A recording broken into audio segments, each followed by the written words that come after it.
ગરીબનો સંઘાત કરવા વાળી જોગણી છે દીકરા, ગરીબની હારે રહેવા વાળી.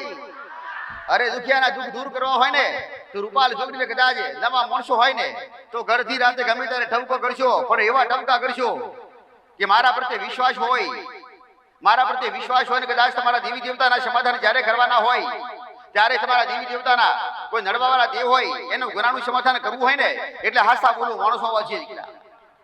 કદાચ જેને બહેદરી લીધી હશે, જેને બહેદરી લીધી હોય કદાચ મારી પાસે ઢુકડા આવી ના હાકે અને મને પૂછી ના હાકે ને ઘેર બેઠા જેને બહેદરી લીધી ને એના દુઃખ મટાડ્યા.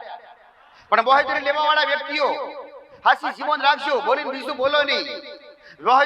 બહેદરી નો મતલબ તમે એની જવાબદારી લોશો, તમારા ગુનાનું સમાધાન કરશો.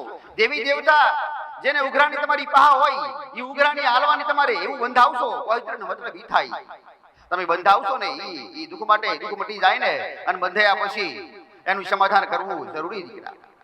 કેવું દેવ હોય, કેવો ન્યાય હોય ઈ તો તમને ખબર હોય કે ના હોય, પણ બસ ખાલી દુઃખ મટી જાય ને એટલે પછી ઢબુડીમાં કે રૂપાલ જોગની પાસે જઈ અને ન્યાય કરાઈશું આવું વિચારું છું ને ત્યારે રૂપાલ જોગની હું આજ કોઈને આજ સુધી રૂપાલ જોગની દરેકને આશીર્વાદ આલી, દરેક દેવની કૃપાઈ અને આજનું જોગની તમારા સામે ઊભી રૂપાલ